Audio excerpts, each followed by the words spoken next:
Então vamos lá.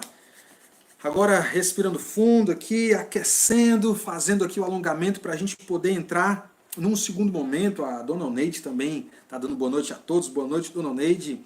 Mais uma vez, Deus abençoe a senhora, tá certo? Deus abençoe grandemente. Deixa eu ver aqui. Meus queridos irmãos e amigos que me acompanham esta noite de 14 de junho de 2020, depois de muita oração, muita quebra de cabeça, né? Oramos muitas vezes e na força do Senhor vamos começar uma nova série essa noite, uma nova série de mensagens. E não esqueça, às quartas-feiras, às 19 horas e aos domingos, às 18 horas. Então vamos começar uma nova série aqui, tá bom? A temática desta série tem a ver com alguns personagens aqui meio que aleatórios, né? Que cruzaram e deram de frente com o Filho de Deus. Então, o nome desta série, dessa nova jornada que iremos começar hoje, é intitulada De Frente com Jesus. Pois é, estamos aqui, não vamos seguir nenhuma sequência de livros, né? Vamos mesclar o Evangelho de Mateus, Evangelho de Marcos, Evangelho de Lucas, Evangelho de João e por aí vai. Eu quero poder falar aqui para vocês sobre cada encontro, tentando aqui destacar pelo menos uma característica específica de cada personagem, tá certo? Eu também desejo ver, obviamente, com todos vocês, como é que Jesus Cristo tratou todas essas pessoas, todos esses personagens, e como é que eles reagiram a ele, tá bom? Então, introdução feita, partiu! O texto de hoje está lá em Marcos, o Evangelho de São Marcos, capítulo 40, até o verso 45, tá bom? Vamos lá. Marcos, capítulo 1, do versículo 40 até o versículo 45. Natália, você tá ligada aí, Natália? Sabe que texto é esse, Natália? Gente, esse é um texto que a Natália compartilhou comigo, que gosta demais, né? Vez por outra, ela olha para esse texto e seus sentimentos, suas lembranças, aí vem à tona, né? Então vamos lá, eu vou estar lendo aqui para vocês na nova versão internacional. Então talvez você esteja me acompanhando com a sua Bíblia esteja diferente, mas acredito que vai dar para acompanhar. Os que não estão com Bíblia, por favor, me escute com muita atenção. Se você está aí ligado aí com o povo da sua casa, na televisão, deixa o celular no silencioso, aperta aí não perturbe, tente não se distrair, pelo menos na leitura, eu lhe peço, por favor. Então, Marcos capítulo 1, verso 40 até o verso 45. Deixa eu ler aqui para vocês. Um leproso aproximou-se dele e suplicou-lhe de joelhos: se quiseres, pode purificar-me. Cheio de compaixão, Jesus estendeu a mão, tocou nele e disse: quero, seja purificado. Imediatamente a lepra o deixou e ele foi purificado. Em seguida, Jesus o despediu com uma severa advertência: olhe, não conte isso a ninguém, mas vá mostrar-se ao sacerdote e ofereça pela sua purificação os sacrifícios que Moisés ordenou para que sirva de testemunho. Ele, porém, saiu e começou a tornar público o fato, espalhando a notícia. Por isso, Jesus não podia mais entrar publicamente em nenhuma cidade, mas ficava fora, em lugares solitários. Todavia, assim mesmo, vinha a ele gente de toda a parte. Então, pessoal, esse é o texto de hoje. Então, qual o tema da mensagem, tá bom? O título da série, De Frente com Jesus. Mas o tema de hoje, o tema da mensagem que eu quero trazer a todos vocês essa noite é impuro demais, certo? Anote aí, Luaninha, impuro demais. Vamos então, em primeiro lugar, eu quero destacar aqui como é que foi o encontro, tá bom? Eu quero poder explicar para vocês o que foi o encontro, mas vamos primeiramente observar e tentar aprender sobre o leproso, o cara que nós não sabemos o nome, não é dito aqui nas Escrituras sobre a identidade dele. Eu quero poder ver com vocês sobre, em primeiro lugar, a lepra, tá bom? A lepra, uma doença terrível, chamada de hanseníase, hoje tem tratamento, tem uma cura muito acessível, tá bom? Mesmo assim, ninguém quer pegar lepra, pelo amor de Deus, ninguém quer aí pegar hanseníase, tá certo? Porque o preconceito, minha gente, ainda é grande hoje em dia, muito grande. Na época, imagine, pior ainda, né?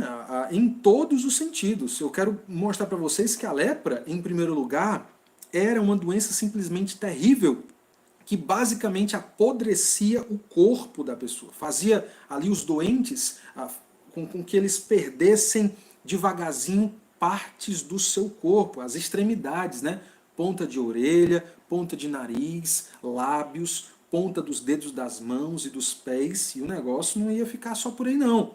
Né? Ao longo do tempo ia progredindo lentamente até o estado de óbito, até que a pessoa falecesse. Né? A lepra matava, viu? A lepra matava. Em segundo lugar, trazia a lepra, obviamente, um sofrimento social, porque a lepra afastava o doente dos seus familiares, afastava ele das pessoas, afastava dos amigos. E quem é que queria empregar um leproso? Obviamente ninguém. Ele perdia ali todas as suas relações sociais. Eu pergunto para vocês, será que vocês sabem como é que o leproso buscava o seu alimento? Bem, minha gente, aos que tinham família, aos que tinham uma esposa, como é que funcionava? O leproso morava numa casa separada, então conta-se que a esposa, quando o leproso tinha uma esposa, ia até um determinado lugar, deixava ali sua vasilha, a sua marmitinha, voltava para sua casa, o leproso vinha, pegava o seu alimento, comia em casa, voltava para deixar ali a cumbuca, a marmitinha, voltava, a esposa ia trazer para casa, e era assim que funcionava quando o leproso tinha uma família, porque quando não tinha uma família, minha gente, quem é que era pelo leproso? Né? Não havia, de forma alguma, dignidade na sua alimentação. Pergunta, você sabe como os leprosos eram tratados nas ruas? Muitos estudiosos dizem que o leproso, ele, obviamente, ele era uma pessoa toda coberta, né? Não era, sabe, gente, é só a gente raciocinar de modo muito claro, não tem mistério para isso. Você tem uma ferida, você não fica mostrando essa ferida para todo mundo, né? Então o leproso era uma pessoa que estava ali com muitos lençóis por cima dele, uma pessoa que vivia escondida. Então, assim, as pessoas não identificavam visualmente quem era o leproso, a não ser que muitas vezes ele carregasse uma identificação, tá bom? Uma identificação visual. Então, quando o leproso vinha, alguns carregavam sinos, parecido com aquelas vaquinhas lá no brejo, as vaquinhas do interior, sinalizando que o leproso estava ali perambulando pelas calçadas, perambulando pela rua. É claro que se a pessoa não visse o sino e não ouvisse o seu barulho, certamente ia sentir o cheiro do leproso. Nada agradável, tá bom? Então a lepra, ela separava as pessoas. E em terceiro lugar, a lepra fazia com que o doente tivesse que abandonar, inclusive, os seus atos religiosos, né?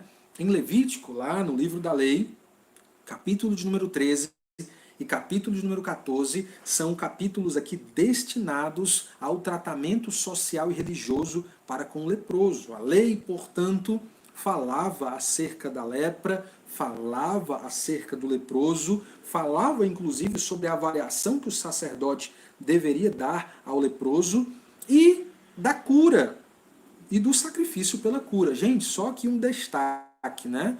A cura, muito rara, muito difícil o leproso encontrar cura naquela época ali, tá certo? E ficava curado quando a lepra estava nos estágios iniciais. Muito, aqui raramente, alguém se tornava uma pessoa curada da lepra, e então a lei também falava sobre o sacrifício que deveria ser feito por causa de uma lepra que havia sido curada, tá bom? Mas nem todos, como eu falei para vocês, ficavam curados. Provavelmente só alguns, ainda ali no iniciozinho, né, em Levítico 13, 14, vai falar sobre uma manchinha na careca, uma manchinha no corpo, uma manchinha, né, uma coisa bem inicial. Então eu destaco aqui para vocês um texto de Levítico 13, do verso 1 ao 3, que diz o seguinte, ó: Disse o Senhor a Moisés e a Arão: quando alguém tiver um inchaço, uma erupção ou uma mancha brilhante na pele que possa ser um sinal de lepra, será levado ao sacerdote Arão ou a um dos seus filhos que seja sacerdote. Ele examinará a parte afetada da pele e, se naquela pele o pelo tiver se tornado branco e o lugar parecer mais profundo do que a pele, é sinal de lepra. Depois de examiná-lo, o sacerdote declarará impuro. De tudo o que eu li, eu quero destacar impuro. Você sabe o que significa impuro aos moldes da lei? Significa sem acesso aos sacrifícios. O culto era cortado, interrompido. Então, quando a gente fala sobre lepra, espero que vocês tenham aí uma compreensão de que não se tratava de algo simples. Era morte para o corpo, era morte para as relações sociais e morte para a religião, morte para o culto. Vamos retornar aqui ao encontro, tá bom? Como é que foi esse encontro? Prestem atenção. O leproso, que não sabemos o nome, se aproxima. E aí você já pode ficar imaginando aí aquela cena, tá bom? Talvez um sino tocando até ficar mais alto, quem sabe aquele mau cheiro tomando conta de todo aquele ambiente. Então o leproso está se aproximando. Imagine a cara dos discípulos, imagine aqui as pessoas ao redor de Jesus, muitas, sem dúvida, já tomando a distância, já dando um passinho para trás, ou então mudando ali o olhar, olhando para um outro canto. E aí, ao se aproximar, aquele homem se ajoelha. E vocês sabem que o ato de se ajoelhar significa muito. Isso comunica algo que estamos vivendo, que estamos sentindo, e não é uma coisa boa não, né? Muitas vezes a gente se ajoelha quando está no desespero, essa é a verdade. Ou então nós nos ajoelhamos levantando as mãos para os céus para agradecer por uma bênção extraordinária que caiu na nossa vida. Mas nesse caso não era para agradecer nenhuma bênção extraordinária que havia caído na vida daquele homem. Pelo contrário, o ato de se ajoelhar demonstra total desespero. Simboliza aqui uma total desesperança para aquele homem. Quantas vezes, então, no início ele não havia ido ao sacerdote? Quantas vezes, então, ele não havia buscado cura? Quantas vezes ele, por ser um judeu, provavelmente, não havia ali levantado suas mãos aos céus e clamado a Deus por cura de sua lepra? Imagina. Quantas vezes? Olha o que aquele homem muito provavelmente perdeu. Se ele não tivesse família, certamente com lepra é que ele não teria, né? Ninguém aceitaria o seu pedido de casamento, é óbvio, né? Se aquele homem não tivesse perdido o emprego, certamente não ganharia nenhum com o seu estado físico. A gente precisa olhar aqui com misericórdia para esse homem, tá bom? Ele se aproxima, ele se ajoelha, tudo isso de modo muito silencioso e suplica. Minha gente, a súplica é uma oração dolorosa. A súplica é um pedido humilde, um pedido humilhado, urgente a Deus. A súplica é isso, não é simplesmente um pedido, Senhor, ajuda aí, vai. Não é isso. A súplica é como se aquela cena de filmes onde uma mãe ou então um pai entra no hospital desesperado, clamando e chorando para que o filho pudesse ser curado, algo do tipo. A súplica é uma oração diferenciada.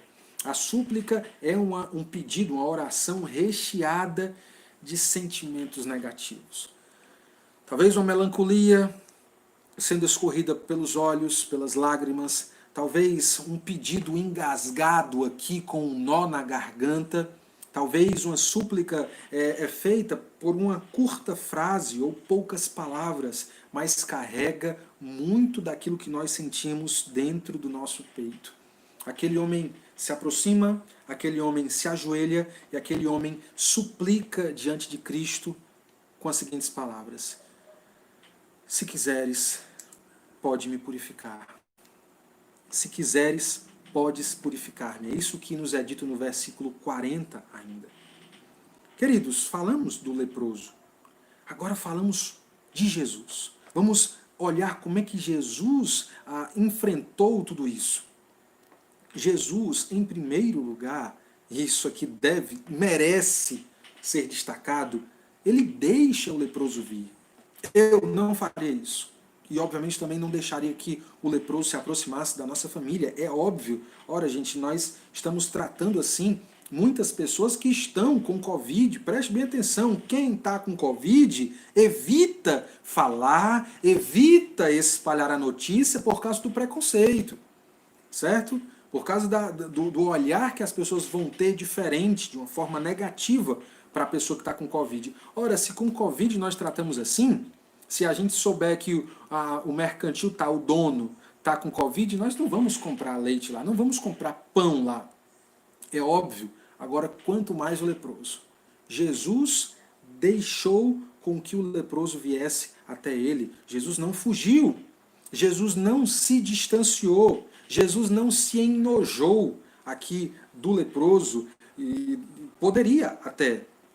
Jesus não desprezou, não desviou o olhar para a direita nem para a esquerda. Jesus se envolveu. E ele se envolveu olhando para aquele homem. Gente, confesso para vocês que o ambiente de hospital é um ambiente que me deixa muito, muito para baixo, sabe? Não que eu tenha nojo ou que eu desmaie com sangue, não é isso, né? Mas das vezes que eu precisei fazer uma visita à Santa Casa, ao regional, poxa, eu fui, mas só Deus sabe, né? Admiro muito os irmãos que conseguem fazer isso e fazem até com prazer, como a Miriam, merece um destaque aqui, irmão Djalma, irmã Dulce, sem contar aqui com os nossos queridos universitários também da medicina, mas me deixa triste. Eu me lembro de uma vez que eu quebrei meu maxilar quando eu ainda era muito novo, a trave do colégio caiu no meu pescoço e o maxilar rompeu, né? Não deslocou o meu queixo, então eu falava normalmente, mas os meus dentes estavam todos separados. No raio-x estava lá minha caveirinha com quase que meio dedo separando aqui o meu maxilar, minha mandíbula, né? Então, quando eu fui para o Instituto José Frota em Fortaleza, gente, as cenas eram as mais terríveis possível, né? Então eu estava lá com o povo, né, no meio da urgência, ninguém via nada demais em mim, eu não tinha sofrido um acidente de moto, não havia sangramento em mim, eu falava normal, mas aqui estava, né, eu estava em maus lençóis, tive uma lesão no meu pescoço, graças a Deus, não foi nada que fizesse eu perder movimentos do meu corpo, né? Graças a Deus por isso, mas enquanto eu estava na fila para ser atendido, eu não fazia contato visual para as pessoas. Diferentemente, Jesus olhou para aquele homem. E Jesus ouviu aquele homem. Jesus sentiu, ele se compadeceu, nos é dito no relato de São Marcos. As entranhas de Jesus se retorceram, né? Me permitam usar aqui essa terminologia. O coração de Jesus ficou apertadinho pela situação daquele homem. Então, depois dele ver, depois dele ouvir, depois dele se compadecer daquele homem, Jesus faz o que ninguém, eu repito, ninguém, absolutamente ninguém, teria coragem de fazer. Jesus tocou naquele homem. Por que, pastor Miguel, ninguém poderia tocar? Porque se o leproso era considerado um impuro, e essa palavra tem muito peso para o judeu naquela época, né? Se ele era considerado impuro, todos os que tivessem acesso, contato com o leproso, se tornaria também um impuro. Então, Jesus toca no leproso, mas em vez de ficar impuro, algo diferente acontece. Jesus podia ali, visivelmente aos olhos daquela comunidade, ter o risco de também pegar lepra. Quem é que faria o que Jesus fez? E depois de tudo isso, depois dele se envolver olhando, ouvindo, se compadecendo e tocando, Jesus responde à súplica feita por aquele homem com as seguintes palavras: quero, seja purificado. É isso que nos é dito em Marcos 1, verso 41. E aí, e o que acontece? Depois de Jesus falar exatamente essas palavras, o que acontece? O texto nos diz que nos diz de modo muito claro que imediatamente a lepra a deixou e ele foi purificado. Sacou aí? Não pegou? Vou falar de novo aí, Carlos Jefferson, se você pega onde é que eu estou querendo chegar. Imediatamente a lepra o deixou e ele foi purificado. Captou agora? Ainda não? Vou te ajudar. O texto não diz que aquele homem foi curado. Aquele homem não diz que a lepra simplesmente o deixou. Calma, gente, por favor, não estou querendo fazer polêmica aqui, não. É claro que a lepra deixou ele, é claro que aquele homem ficou curado, é óbvio. Mas o destaque que Marcos nos dá é que ele foi purificado. Entendeu agora? Que é diferente de curado, é mais do que simplesmente a lepra ter deixado aquele homem. Não foi simplesmente curado, não simplesmente a lepra o deixou. Ele foi purificado. Agora, ele pode ter vida novamente. Agora, ele pode ter amigos novamente. Pode ver a família. Pode ter de volta aquilo que ele havia perdido. Pode ter o beijo da esposa. Pode ter o abraço dos filhos. E claro, agora, ele pode cultuar a Deus. Inclusive, foi isso que Jesus falou para ele. Jesus dá aqui uma advertência, o encontro marca isso de modo muito claro. E é uma advertência muito séria. É como se Jesus agora trocasse o olhar compadecido por um olhar de seriedade. Agora Jesus talvez até mudasse o tom de voz e, quem sabe, apontasse o dedo para aquele homem, dizendo para que o homem não contasse para ninguém o que havia sido realizado ali. Para que aquele homem pudesse ir, naquele exato momento, ao sacerdote mostrar o que havia sido feito. Ou seja, a cura, né? A purificação. E, diante disso, oferecer um sacrifício conforme a lei em Levítico 13, 14, assim ordenava. E tudo isso deveria ser feito para servir de testemunho para todas aquelas pessoas, tá bom? Então, parece que é meio estranho isso, né? A gente lê a passagem, tem aqui uma porção significativa da palavra do Senhor, falando com que aquele homem não contasse a ninguém. A pergunta que vem à nossa mente é por quê? Por que que Jesus não queria que aquele homem contasse às pessoas o que fora realizado por ele? Eu tenho aqui, me arrisco a dar aqui algumas respostas para vocês. 4 especificamente eu destaquei para compartilhar com vocês. 1.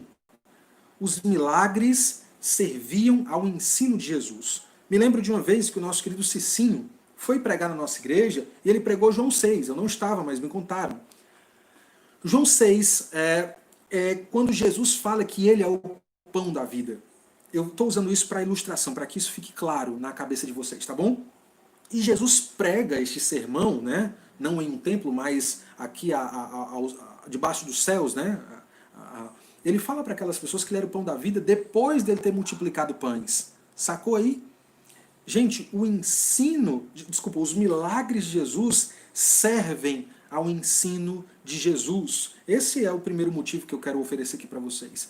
2, Jesus não queria ser percebido, visto como um mero curandeiro.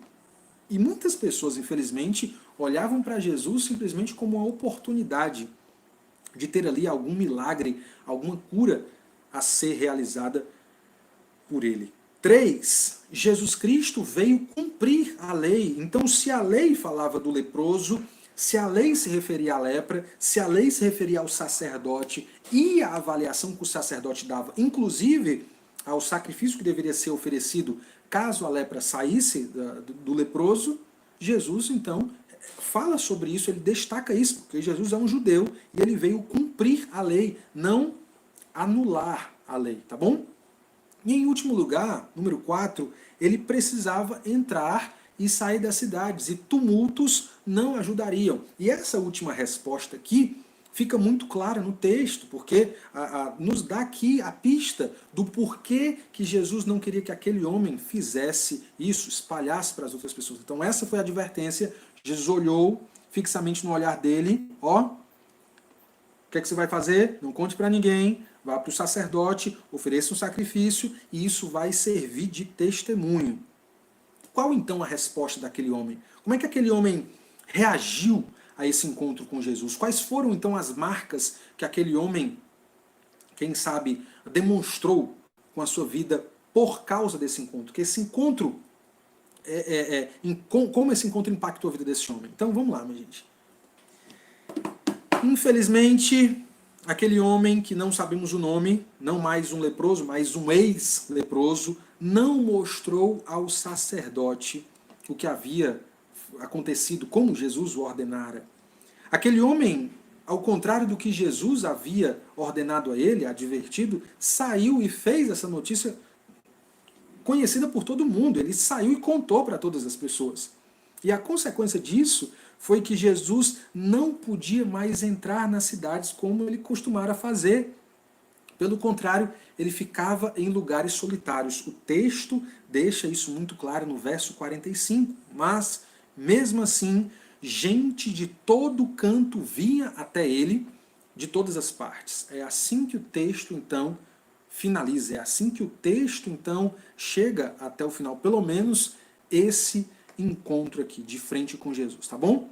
Eu quero, agora, destacar a característica que eu acredito ser a característica principal de tudo aquilo que nós lemos, de tudo que eu expliquei a vocês, né? Então, antes de tudo que eu falarei a seguir, eu gostaria de fazer aqui uma analogia, tá bom?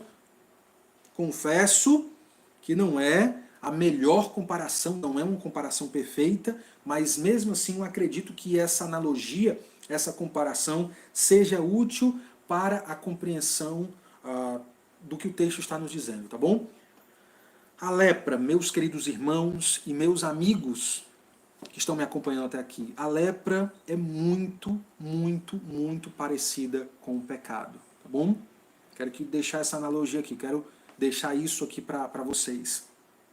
Isso porque o pecado mata o corpo. A palavra do Senhor nos diz, pois o salário do pecado é a morte.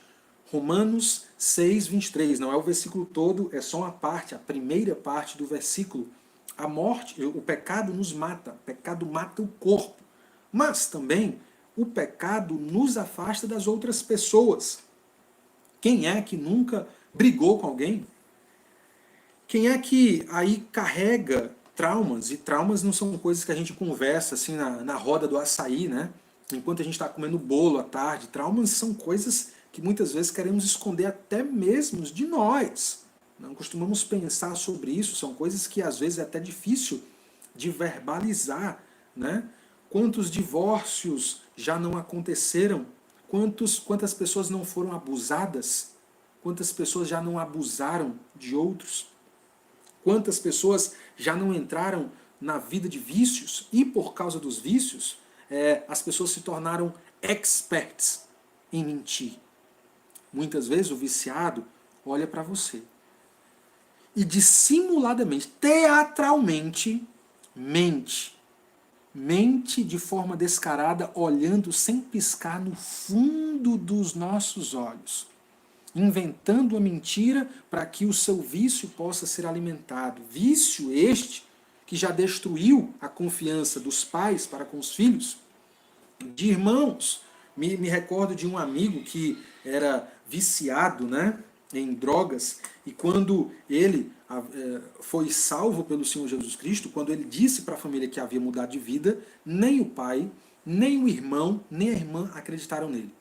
Para variar, só a mãe deu aquela colher de chá, só a mãe deu aquele voto de confiança, acreditando, dando aí um pontinho de fé para que aquela mensagem pudesse ser aceita por ela como verdadeira, né? Só a mãe acreditou nele, infelizmente. Então, os vícios destroem famílias, as mentiras aí destroem as relações. Gente, quem é que quer ser amigo do mentiroso? Ninguém. Quantas traições já não roubaram totalmente a confiança que as pessoas tinham umas para com as outras. Eu não estou falando só de casamentos não, tá bom? Claro que quando a gente fala de traição, a gente fala em primeiro lugar de traições conjugais, né?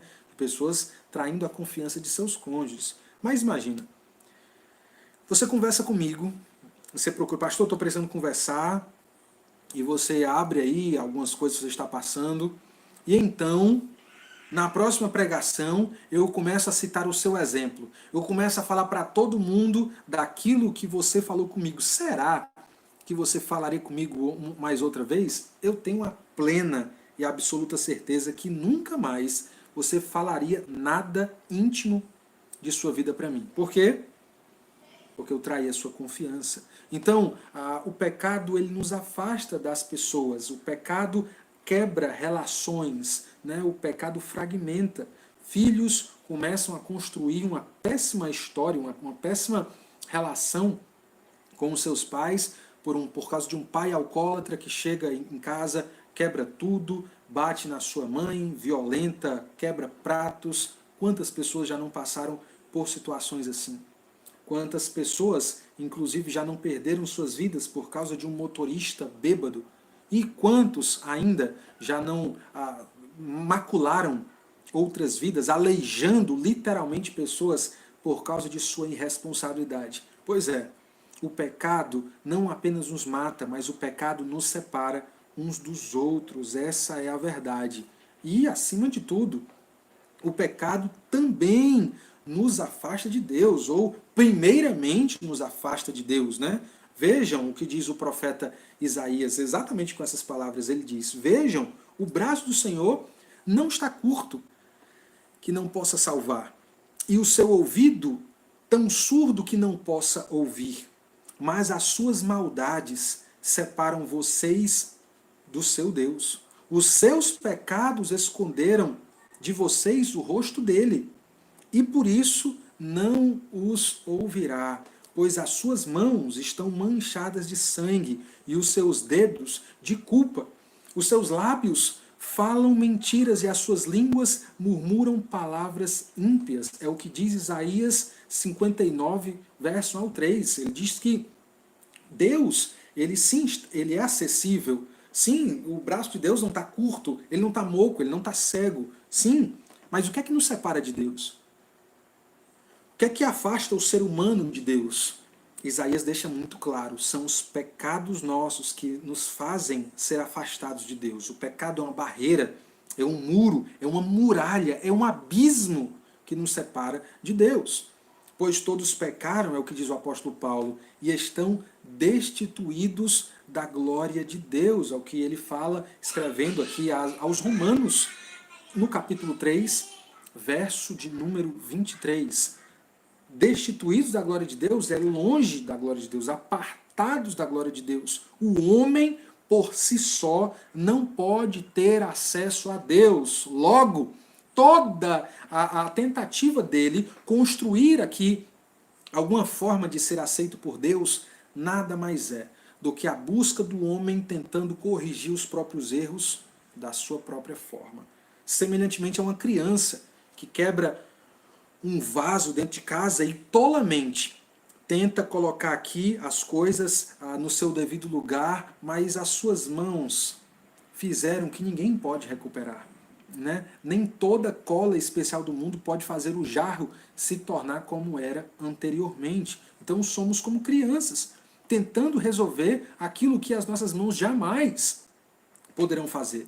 A religião, portanto, como uma tentativa de se ajustar com Deus, uma tentativa de agradar a Deus das próprias formas, como um homem que trai a sua esposa e depois tenta trazer flores, pagando então aqui com o dinheiro, tentando comprar com dinheiro o favor e o amor da sua amada. Não, meus queridos, nós não podemos desfazer com as nossas próprias mãos aquilo que de modo prejudicial a nossa boca, os nossos olhos, os nossos ouvidos, a nossa mente, as nossas mãos, os nossos pés, o nosso nariz, o nosso coração fizeram contra Deus.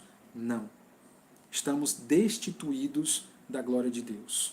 Ah, pastor, mas todas as religiões pregam bem. podem pregar, podem ter coisas boas nas religiões.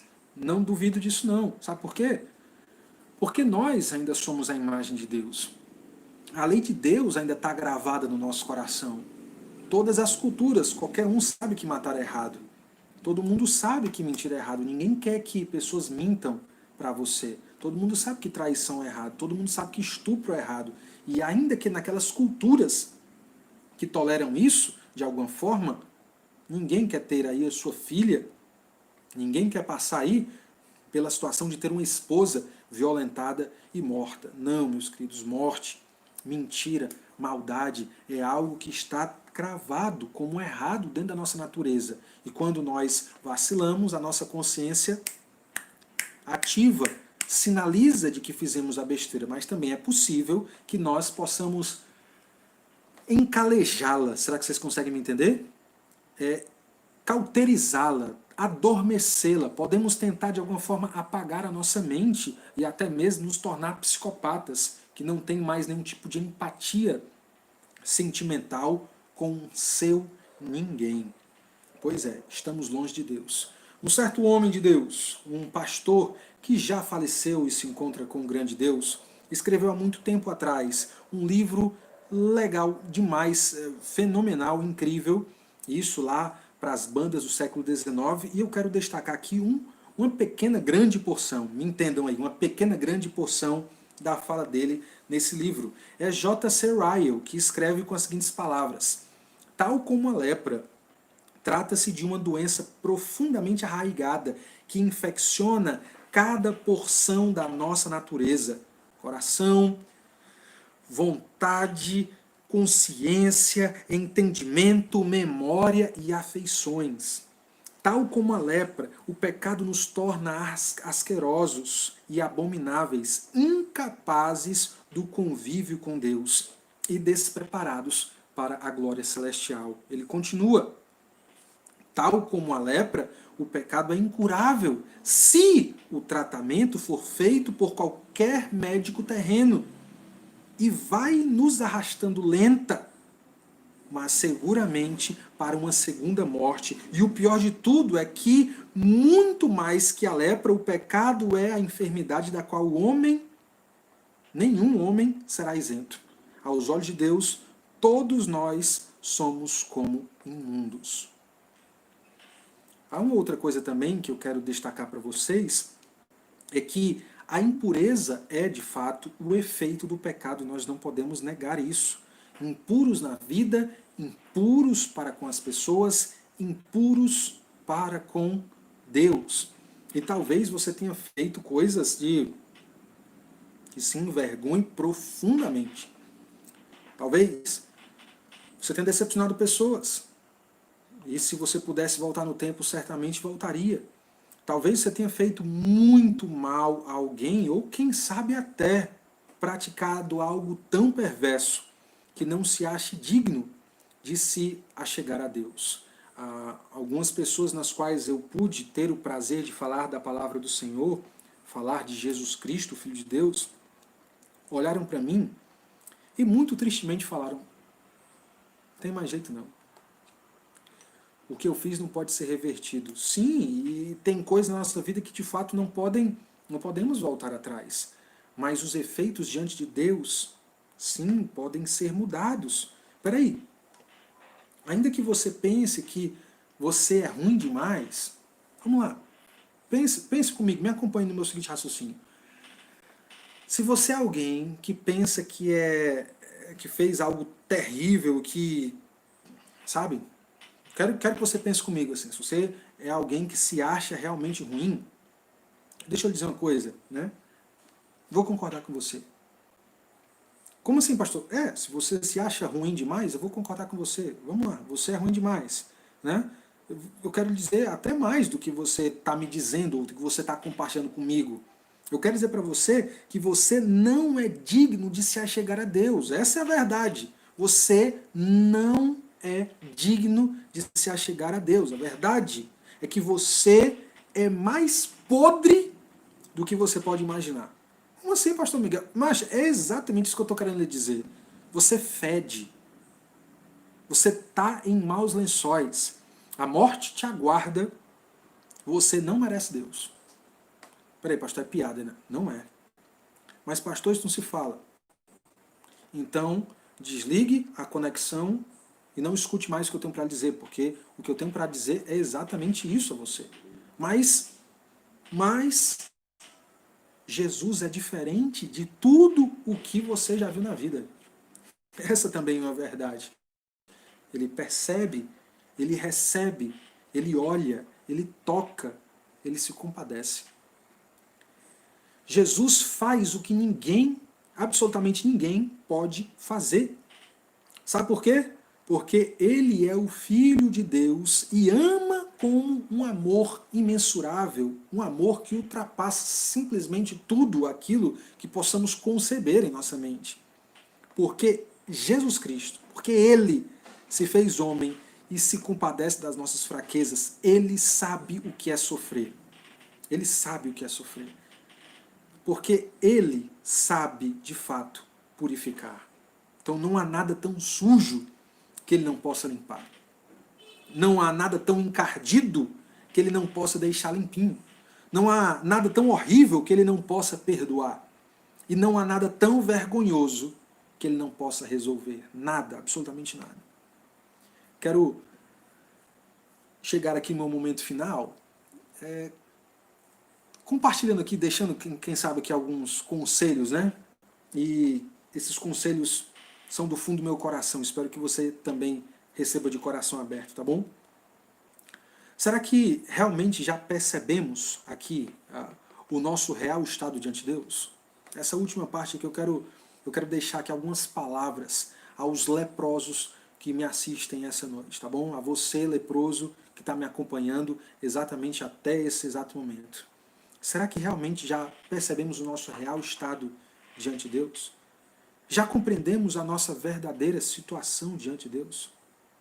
Só Deus é quem nos conhece de uma forma que ninguém mais conhece. É verdade isso. Então, eu quero te encorajar a parar de fingir que tudo está bem. E de fingir que as coisas não são tão profundas quanto de fato elas são. Pare de achar que o seu problema não é tão grave. O maior problema de sua vida, eu vou dizer, é você. Não é mais ninguém. Não é um problema no casamento, não é o problema com os filhos, não é o problema com a sua saúde. O seu maior problema de toda a sua vida é você. Não simplesmente o que você tem, mas o que você é. Perceba através da palavra aqui que sua situação é a pior possível. Essa é a verdade. É a pior possível. Somente aqueles que compreendem isso, somente aqueles que se acham tão ruins, tão podres, tão fedorentos, é que vão clamar diante de Deus de joelhos, humildemente por purificação. Somente esses, né? Somente esses. Temos sido pessoas que vão até Jesus Cristo para encontrar nele purificação? Será que temos sido esse tipo de pessoas? Ou talvez tenhamos aqui tentado buscar em outras pessoas, ou em outras coisas, ou em outras ações? Será? Se você clama, se você suplica, se você grita por socorro a Jesus, certamente, se você é alguém que ama, se você suplica, se você grita por socorro a Jesus, certamente você encontrará alguém que vai te ouvir, alguém que vai te olhar, alguém que vai se compadecer e que vai tocar em seu coração e dizer: está consumado, está feito, sua dívida está paga, está tudo resolvido. Fiz o impossível. Confie que Jesus não fugirá de você. Creia que Ele não vai te evitar, que Ele não vai ficar enojado de você, que Ele não vai te desprezar. Confie, creia, pela fé. Será que temos buscado somente os milagres de Jesus enquanto nós desprezamos o seu ensino? Buscamos apenas uma parte de Jesus e não ele por inteiro?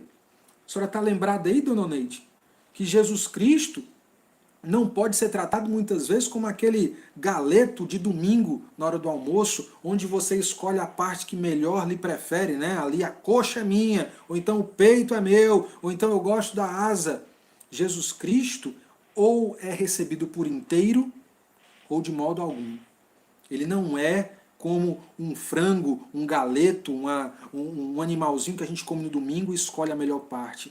Ou a gente recebe ele por inteiro, ou nada feito. Será que nós temos ficado satisfeitos com os milagres pequenos e não com o maior milagre que ele pode realizar? Ora, preste bem atenção. O milagre que Jesus fez, o maior que ele realizou em seu ministério terreno, foi ressuscitar dos mortos. Lembre disso, né? Eu compartilhei alguns dias atrás que quando eu lia, ainda adolescente, a Bíblia, e eu lia que as pessoas estavam ali, né, embaixo, se ele for o Filho de Deus, por que ele não desce aí da cruz e prova para todo mundo que de fato ele é o que havia sido dito que era? Né? E eu ficava ali, poxa, Jesus perdeu uma grande oportunidade de descer da cruz e mostrar para todo mundo que ele de fato era poderoso. Eu era um jovenzinho de 15 anos, alguém que não compreendia tanto quanto hoje, pela graça do Senhor ele me fez compreender. Ele fez um milagre maior do que descer da cruz. Ele fez um milagre de ressuscitar dos mortos, de sair do seu túmulo, tá certo? Ficar curado de Covid, se livrar de diabetes, ter um câncer em remissão, é fichinha diante do maior milagre que ele pode realizar. E sabe qual é o maior milagre que Jesus pode realizar hoje? É dar vida a miseráveis mortos como eu e você. Miseráveis mortos em seus pecados. É isso que ele pode fazer. Temos que lembrar que os milagres de Jesus Cristo eram apenas um sinal do reino, ou seja, os milagres de Jesus sinalizavam para o que viria no futuro.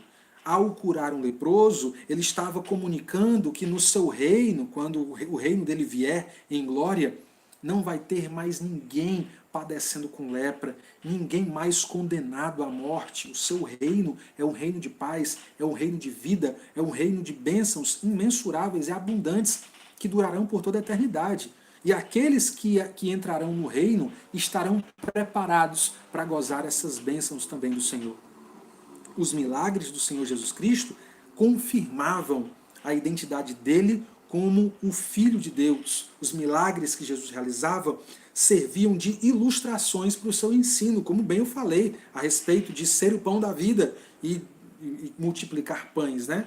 Há uma relação muito estreita aqui, é exatamente isso que eu quero mostrar para vocês. Nem todos os que eram curados eram de fato purificados. Eu queria que vocês pensassem sobre isso, né? Nem todos que recebiam milagres se tornavam discípulos de Jesus. Há outra história, não mais de um leproso, mais de 10, que chegam até Jesus, recebem a cura ali para a sua lepra, mas só um de 10, só um volta para agradecer o Senhor.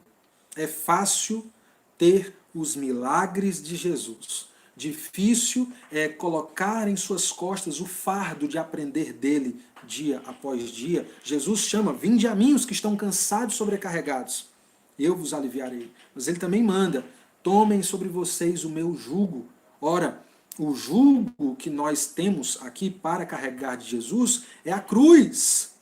É a disposição de morrer por ele, dia após dia, de negar a nós mesmos. Mas também o jugo que ele quer que nós carreguemos é aprender dele o resto da vida. E isso não é um peso. E isso não é algo que nos deixa para baixo. Aprender dele não é simplesmente obedecer a regras. Aprender dele é conviver com ele. E enquanto somos transformados, nós o obedecemos por puro amor e por pura gratidão. Será, eu pergunto, será que temos estado frente a frente com Jesus? Será que ele já cruzou aqui pela nossa vida? Será que ele já cruzou com o nosso caminho? Será que temos buscado a ele? Se sim, se a sua resposta for positiva, O que é que esses encontros têm feito na sua vida? Muitos estão ouvindo, gostando, né, acompanhando as lives, e eu dou maior valor. Muitos estão se tornando fãs da igreja, dizendo, quando tudo acabar, eu vou fazer uma visita na igreja, e você vai estar lá, vendo um bocado de povo com um sorriso no rosto, se você vê, né? Se vocês não estiverem de máscara, mas certamente com olhinhos assim, ó, alegres pela sua vinda à igreja, mas não é só isso não. Isso não é suficiente não. Não pode ser só isso. Muitos estão ouvindo, acompanhando aqui essas lives, aprendendo novas informações, mas não tomam nenhuma atitude, não estão passando nem informação. Eu desejo que você possa valorizar o encontro com Jesus e que isso, de fato, possa glorificar ao grande Deus. Portanto, meus amigos, meus irmãos, povo que eu também não conheço, talvez de fora da cidade, talvez de fora do estado, quem sabe até de fora desse país, eu digo o seguinte: leprosos, busquem, chorem, se ajoelhem, peçam hoje, supliquem, e Cristo os purificará. Eu garanto. Eu garanto. Feche os seus olhos, eu quero lhe convidar para fazer uma oração, tá bom?